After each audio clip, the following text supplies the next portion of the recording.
Yes, and welcome back to Chilling. Now, if you're just joining us, we were here last week with a very special guest. I'll give you some information about her. She's everything to do with sports, you know. And we had a great conversation, but mostly we talked about how we can partly, not mostly. We talked about how we can better our Ugandan sports. She didn't illustrate too much because we rushed out of time. But now I'm still here with her, and today we are doing our Inspirational Tuesday. Now this is a chance we have for you guys where we get to inspire you, you know, through live talk. You know, I want to find out what has inspired her to move this righteous journey all the way throughout. Now she is a female journalist. You know, she's worked for many fraternities, and she has produced content for big networks like BBC, you know, superSports. You won't believe superSports, the biggest sports network in the entire Africa. Yes, she has. She has covered the biggest sporting events: basketball, football, rugby, and she has also tried to implement in the sports still that she wants, you know, to be perfect and say real stories. Now she has a fascinating story that you guys are gonna love to listen. Now next time I'll do a roll call. I don't want you guys to just catch us up in the second part. Now I'm still with Asha KOMUGISHA right here with me. Asha, it's nice to have you back. Thank you. You know? Tell me, what has been your greatest inspiration in life apart from sports? As a woman, because you women are so sensitive about everything. Well, I should say that trying to do and attain my purpose in life, you know, to understand that maybe I'm on this earth, you know, to do a certain job that I need to do, and I need to do it not from a perspective that this is my job or this is just work, but to actually effect change. That when I tell a story, it's going to change a life. You know, people think that, you know, to do maybe a story, you just have to be, I don't know, someone who's doing stories about, I don't know, poor people in the village or something, you know, or people who are sick or something. But you can change someone's life through sports, because sports gives an avenue to so many people to overcome so many troubles in life. I give you an example. I wrote a story about a Burundian girl who had scored 43 points in one single game. This was an African record by FIBA standards. And when I wrote about her, you know, she was telling a story how she wants to play, you know, professional basketball or college basketball in the US. So I write everything in the story. We talk about her, you know, career when growing up. And guess what? Someone contacts me asking me to give them her contact. And as we speak, 2 months ago, she was graduating from college, and she was telling me, Asha, I thank you so much because you actually changed my life. Now I'm done with school, you know, because at that time, actually, Burundi was facing this civil war. Now she's done with school and she's going to go professional in Europe, you know, so this is just something small and it's deep, you know. Then I can tell you more stories, like when I was in Kigali, I interviewed a cyclist, Adrian Niyonshuti, who became the first African to complete a mountain bike race at the Olympics, yeah? And this was in London. Adrian Niyonshuti survived the genocide. He lost 6 brothers, but cycling changed his entire life.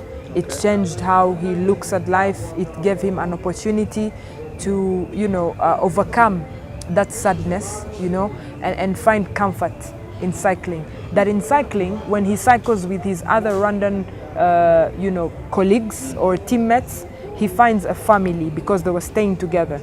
And as we speak, he was the first professional cyclist from Rwanda, again, riding for a South African team, Kubeka, and they were based in Italy.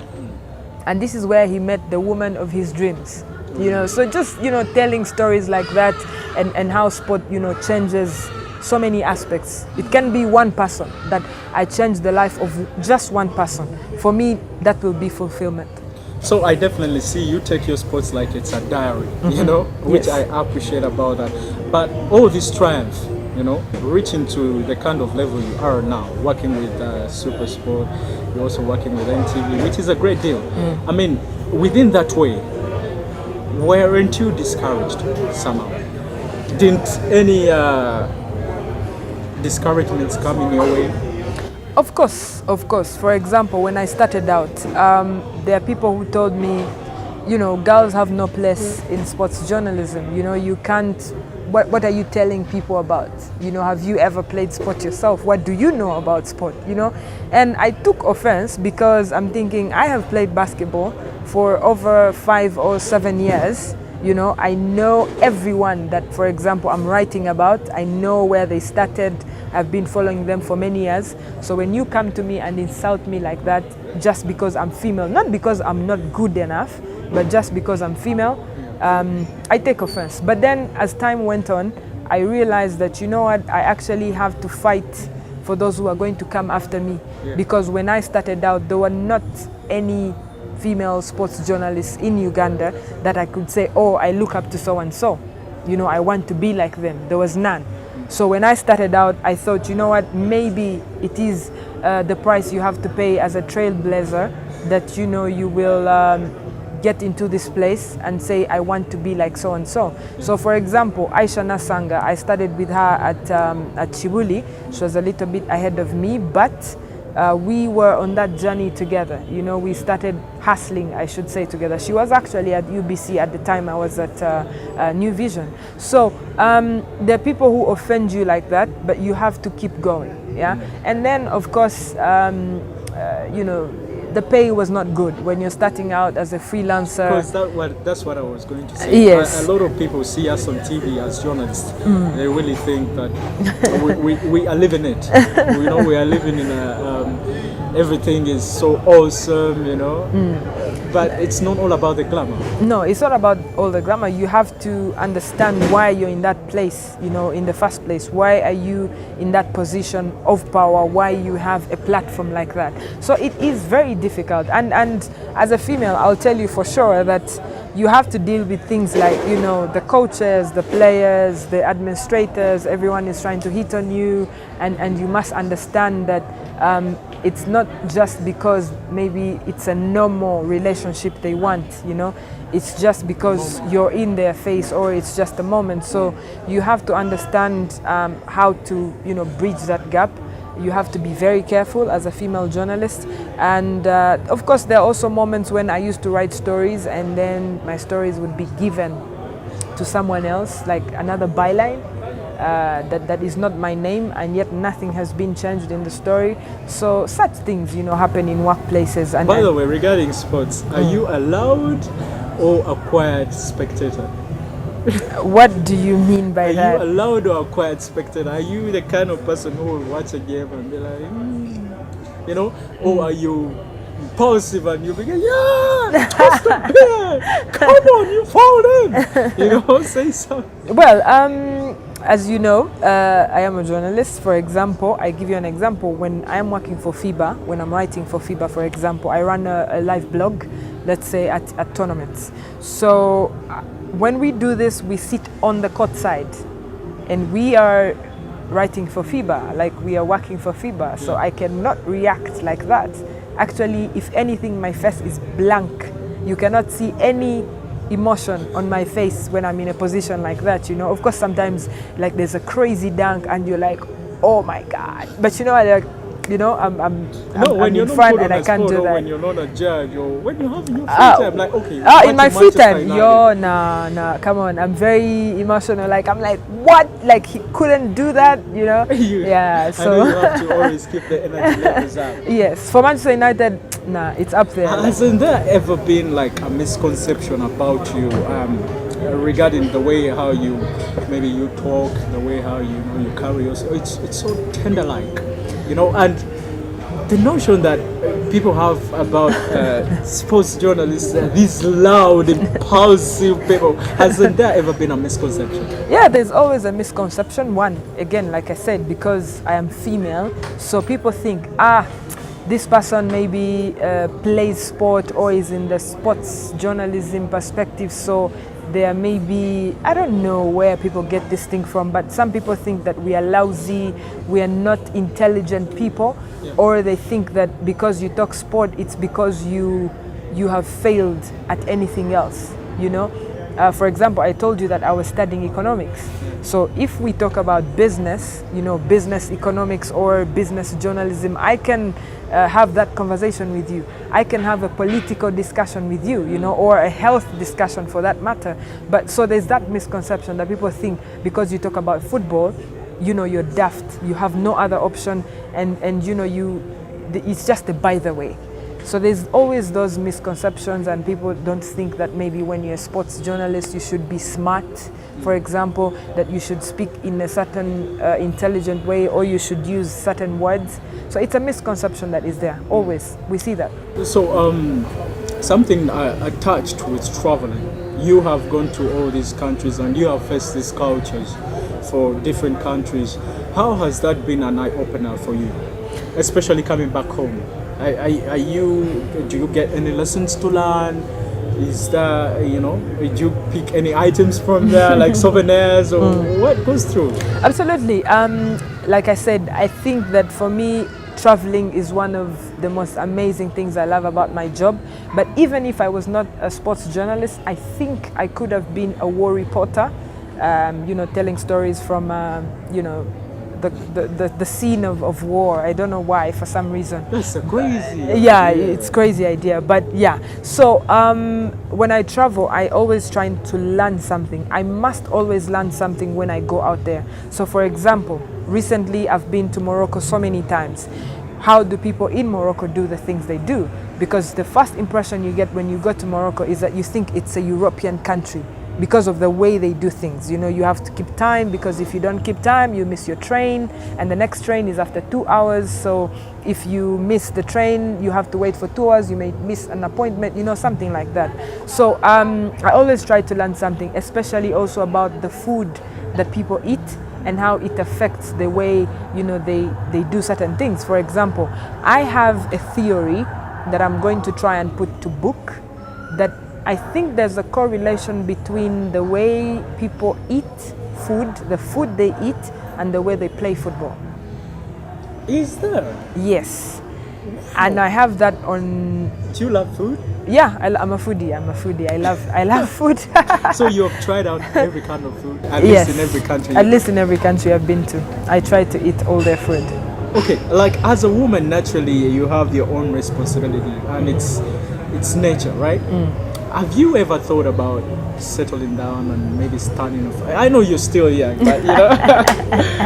but I mean, has it ever crossed your mind starting a family, maybe getting married, you know? Yes, absolutely. Like that. Absolutely. I, like you said, I'm a woman, and I think I'm a very conservative woman, actually. I believe that, you know, a woman has to, you know, get married, start a family, be a mother, be a good wife. And so many people ask me that question in regards to my travel. You know, how will you balance the two? Of course, when, you know, you settle down and you're married, you have to make certain sacrifices. And of course, the sacrifices come from both perspectives. You and your husband, you have to understand that if this is my job, at some point, okay, I have to travel, but then I cannot travel all the time, you know, like I am when I'm single. So yeah, I think about it, and hopefully. But you have had a responsibility before in your life, right? What do you mean? Apart from yourself, you have had a responsibility. Do you have like any other projects going on in your life? Yes, I have some projects going on.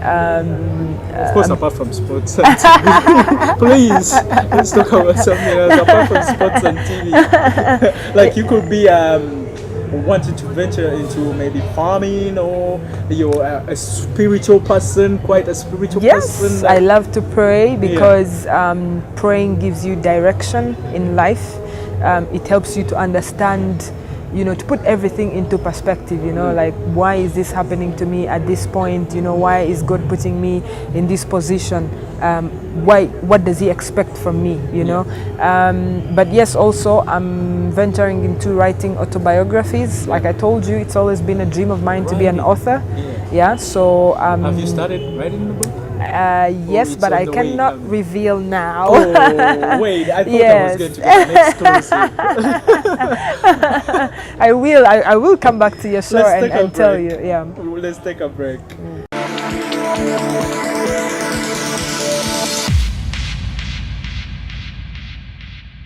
So your main interest or your fascination has always been in writing, right? Yes, my fascination has always been in writing because with words I can express myself. You know, I actually can say that I'm a poet. You know, I have it actually runs in our family. One of my aunties, Sophie Bamoyerachi, she's written a book with John Pibtek, Okot Pibtek's daughter, if you know Okot Pibtek, one of the greatest writers in Uganda, Song of Lawino, which is I know one that. of, so she's written a book with the daughter. So yes, poetry runs in our family. So for me, writing, I can express myself amazingly. You know, in a book I can write, because you see with TV, as you're saying, rush. You know, let's hurry. We have to go for a commercial break. You know, when I'm writing a is book, expensive on TV. yes, I know, You work on exactly. TV. Yes, I know. So when I'm writing a book, It's everywhere. It's too much detail. yes, I can go into detail. I can write as much as I want. So you're in the process, but how are you making sure that at least you copy every detail? Do you walk around with a notebook or something and record time and date? Like on a Tuesday, I was on Chilling and I talked with a Drago or something like that. Yes, absolutely. One of the basics of a journalist is to always have a notebook and 3 pens, so that if you lose one, you have plan B and plan C. So I have a book and a pen all the time. I always have my phone where I can record. Yeah, I can record a conversation, because if I'm writing an autobiography and we're looking back at your life in 2002, I cannot skip anything. So I have to record you so that everything is on record and it's easy for me to, write down. Okay, I'm gonna ask you 2 questions. What is your typical day like? Let us omit the fact that you're on TV. Yeah, on a certain date. Yeah. What is your typical day like? So I wake up in the morning, I pray. After I pray, I go into reading. I love to read. You know that when you're a journalist, you must read all the time because you have to stay informed. So this is social media, but also I read a lot of books. So a lot of African literature, to be specific. Then I will, start understanding my assignments for the day. So if it's FIBA, I'll write an article for FIBA, save it and publish it on the website. If it's for SuperSport, maybe I'm working on a story that I'm going to film 2 weeks from now. So I'll make some phone calls, try to make sure my flight details are okay. Hotels are booked. Person is, in check, like he'll be in the country on that day. Get my visas done, something like that. So I always try to do that. Then I also have my personal website where I write my thoughts about anything and everything. Yeah. With everything that you have achieved, would you say that you're in a position to say that you're contented? No, absolutely not. Ooh, I am not settled still in on this place. journey. I'm still on this journey. I'm still trying to be better every day when I wake up, because there's so many setbacks. I make mistakes as well. So I always try to, learn and, learn from every mistake. So I'm still aiming for the sky, maybe. Wow. It was a great conversation, I can say this for sure. Thank you. Asha, Thank you very you're much. dynamite. Thank you, Drago, You for are a having me. force that needs to be reckoned with, Thank you. You are doing great things, you're representing us. I'm And for trying. that case, I'm going to give you a present, all right? Oh. It's just going to fly from somewhere. But thank you very much Thank for you being too. a great representative. Is there any other last thing that you want to say to anybody that is watching this interview, especially how to find you, maybe on social media platforms, or get in touch with your works or something like that? Absolutely, they can Google my name. Hey, just Google. It's Just as Google simple my as that. name. But yeah, you can follow me on Twitter, Asher Komugisha. Asher is with a U, USHER Komugisha. But I wanted to say something about, to anyone who is watching out there. It doesn't matter your age. The people who come to me so many times asking, Asher, how can we do maybe what you're doing? But I'm telling them, look, for me, the most important thing is to be passionate about what you're doing. You must have passion that at some point, I'm not saying do work and don't get paid, but you should see through, see over or through that salary that you have, and make sure you're doing something that you love. If you're out there and you're doing something that you don't love, don't do it. Yeah, just walk out. Go and do something that you love, that you feel you can relate with even 10 years from now, so that you're never going to regret. Okay, what has been, I know guys are asking me to wrap up, I know, but I still have a million questions. You see, that's the good thing with good conversations. Always, I haven't even come in the middle. But tell me, what has been the greatest thing about your job? How can you make another girl fall in love with whatever you're doing? Well, to be honest with you, the contentment, the fulfillment that I get when I do a nice story, and even when I look back, I'm like, you know, I did a good job there. Like, I cheerlead myself. Yeah. I think that for the young girls out there, if they want to do sports journalism, they need to first love themselves, love the sports that they want to cover, but most importantly, understand that they are there for a bigger role, that they are there to tell the stories of other people, that the focus is not on them, but rather the stories that they are going to tell, and unearth, you know, certain stories, maybe truths that they want to tell the world. And most importantly, they must understand that it's for a purpose, it's for a greater cause, and you have to fit it into a greater cause, that when one day we say your name, Drago, we will say that you did your part, you know, to make the world a better place. Yeah. Wow, that sounded spiritual. Which will lead me to the very, very last question. Is that we are born knowing what we are supposed to do, or what we're supposed to give out in the world. You know, it's just that you go on molding that character or whatever that talent you have. Like, I know some point in your life you knew that you're made for show business, or because I wouldn't say only sports, that would be locking you in a box, but for show business and everything to do with that. You wanted to tell stories, you wanted the world to know whatever you think, and all that. Is this true? Yes, absolutely. You know, when I was growing up, I'll tell you for a fact that I used to be the best student in my class. No. Like, no one in my home will take second best. So the limit was always up there. Yeah. You know, you have to be number one in everything. So in small things, I used to try and always be the best. Like I said, Kwepena. Can you imagine? I used to be the queen of Kwepena in my primary school. Everyone wanted me to be on their team. Some people don't even understand what Kwepena is. Kwepena is dodgeball. One gets to the other end. Yes, so there's two people and there's one in the middle. So you're trying to throw a ball at the one in the middle so that it hits them, you know. So even if it just hits their cloth, you're out.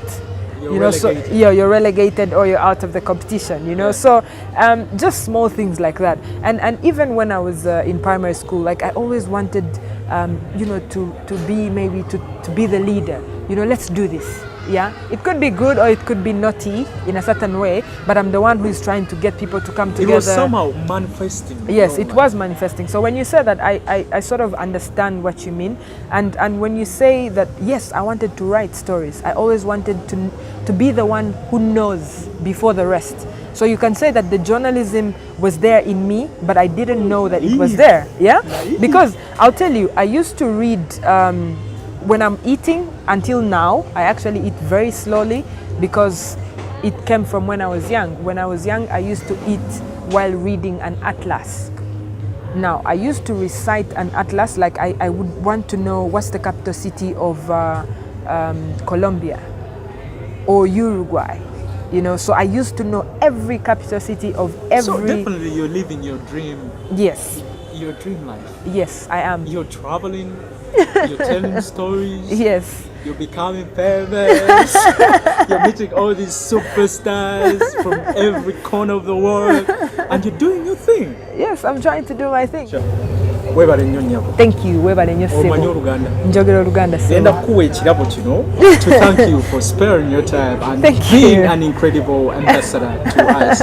Keep flying high. Thank you. Thank you for having me. One time I want to tune in into superSports, and I want to see you have your own full show. You know? Yes, however much you don't want to be locked in the studio. I want you to be there, get your boots dirty and all that. But it's incredible. Thank you very much, and I give you this from me and the guys. Thank you very much, everyone. You know what that is? I see it's a zebra. No, not the Ah. on it. Ah, What is okay. its purpose? It's like a vessel. It's you put your jewelry there. Yes. You put you know Yes, exactly what thank it you, is. thank you. I will love it, and I Wow. love pins, as you can see. Wow. I'm telling you guys, Asha, a force to be reckoned with. She is incredibly talented and she does everything that I like about sports. And I promise her that I will marry her after this show because she knows how to cook and she knows sports. Thank you very much for being with us. This has been Inspirational Tuesday. The show repeats Sunday at 9:30. And please, guys, follow us on our social media platforms, Facebook, Twitter, and YouTube. Now, from me, Henry, Yiga, Herbert, and Tony Waldiaba, plus the entire UBC fraternity, this has been Chilling, and thank you very much for being part of the show, Asha. Thank Take you. care, and thank you for your time. You too. See you Cheers. again next week, same time, the same space. Bye.